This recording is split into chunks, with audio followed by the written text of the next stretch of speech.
Bismillahirrahmanirrahim. Assalamu alaikum and welcome to plant biochemistry class. The topic that we are going to discuss today is about the biosynthesis of triglycerides. In the previous lecture, we had discussed about the biosynthesis of fatty acids, requisite for the synthesis of triglycerides. As we have discussed about the fats and lipids, that lipids are the heterogeneous group of compounds that are water insoluble and they are soluble in different non-polar substances like carbon tetrachloride, benzene, ether, etc. And we have discussed about triglycerides, that triglycerides are the esters of glycerol and fatty acids, and this is the reaction in which glycerol and fatty acids they combine by a dehydration reaction and they form a triglyceride. So let's move on to the biosynthesis of triglycerides.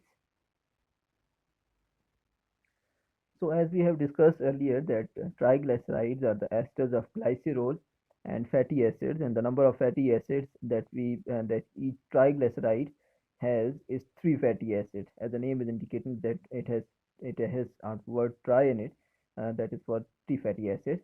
And for the biosynthesis of the triglycerides, we have different two precursor molecules. The one is glycerol 3-phosphate, and the other ones are three molecules of fatty acyl CoA. This one is acyl CoA.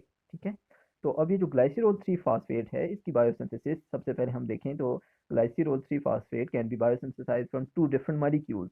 One, the dihydroxyacetone phosphate, ठीक है, and other one the glycerol molecule. For the synthesis of glycerol 3-phosphate from glycerol, an enzyme that is termed as glycerol kinase, it is involved. The enzyme is glycerol kinase that uses ATP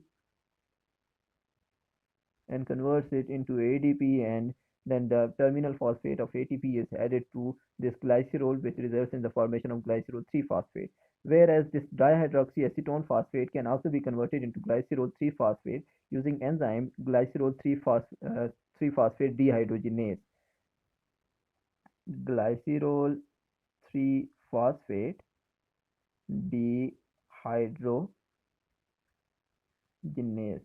This enzyme performs a dehydrogenation reaction in which NADH is converted into NAD and DHAP is converted into glycerol 3-phosphate. ठीक है, यहाँ पे NAD is converted into NADH2 is converted into NAD, and this one is converted into glycerol 3-phosphate.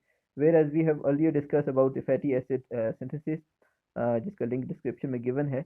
तो fatty acid की जो biosynthesis होती है उसमें फैटी एसिड्स ही बनते हैं, ठीक है, लॉन्ग चेन हाइड्रोकार्बन जिनके टर्मिनल एंड के ऊपर कार्बोक्सिलिक एसिड ग्रुप होता है. तो वो फैटी एसिड फिर कन्वर्ट होते हैं ट्राइग्लिसराइड सिंथेसिस के लिए into coenzyme fatty acyl CoA. ठीक है, और यहाँ पे जो एंजाइम इन्वॉल्व होता है that is fatty acid synthesis या fatty acyl synthesis, fatty acyl synthetase.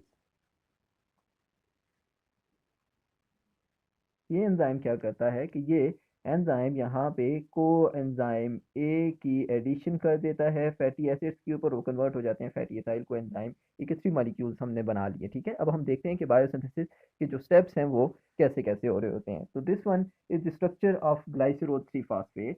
हम जो अपना मेन सबस्ट्रेट है this one is our glycerol 3-phosphate, और इस ग्लाइसरोल 3-phosphate के ऊपर सबसे पहले हम यूजिंग एन एंजाइम, जो कि हम अगले तीनों जहाँ पे भी बात करेंगे वो एक ही एंजाइम होगा, एसाइल ट्रांसफेरेज. एसाइल ट्रांसफेरेज हम इसको ए पी का नाम दे देते हैं अपने ज़रा आसानी के लिए, ट्रांसफेरेज.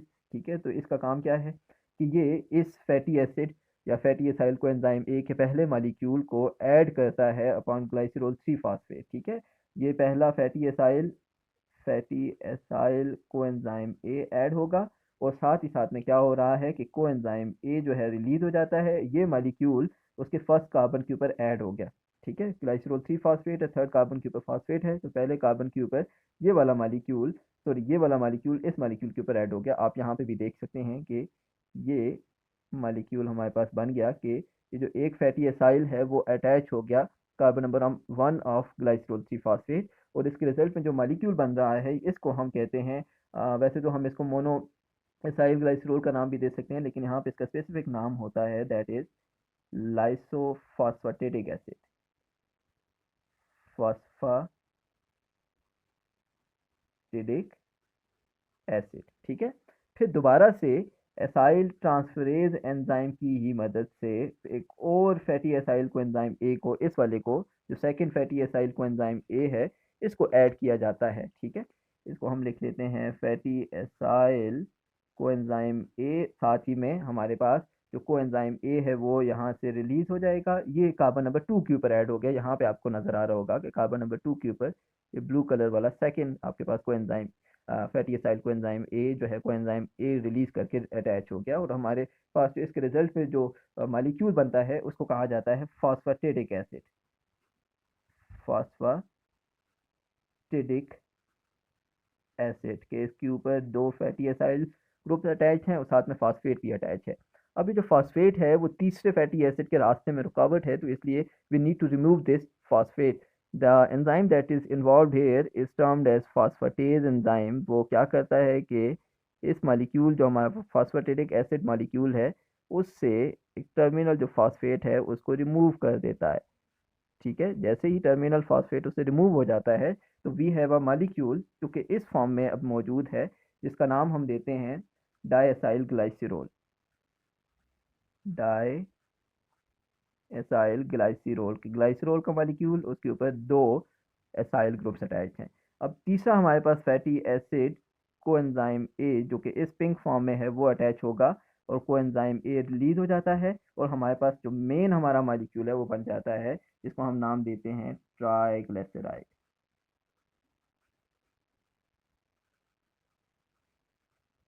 तो इस तरह से हमारे पास तीनों कार्बन के ऊपर, जो ग्लाइसरोल के तीनों कार्बन थे उनके ऊपर तीन फैटी एसिड अटैच हो गए और ट्राइग्लिसराइड की सिंथेसिस हो गई है।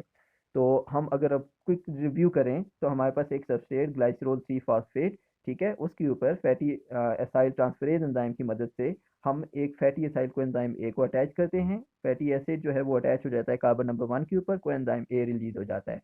The resulting molecule is termed as lysophosphatidic acid या मोनोएसाइल ग्लाइसरोल। फिर दोबारा से एसाइल ट्रांसफरेज एंजाइम की मदद से दूसरे फैटी एसिड को एंजाइम ए को अटैच किया जाता है upon the carbon number 2। The resulting molecule is phosphatidic acid. Then this phosphate is जो है ये फॉस्फेट एक रुकावट है थर्ड हमारे पास फैटी एसिड को एंजाइम ए के रास्ते पे, तो we need to this remove this phosphate using this phosphatase enzyme, and the resulting molecule is diacyl glycerol. ठीक है, जिसमें दोनों कार्बन के ऊपर हमारे पास फैटी एसाइल मौजूद है, फैटी एसिड या फैटी एसाइल मौजूद है।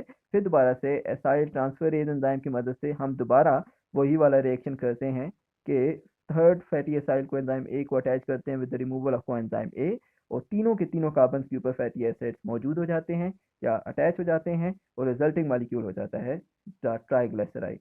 आई होप ये आपको समझ आ गया होगा। Thank you very much. Allah हाफिज़।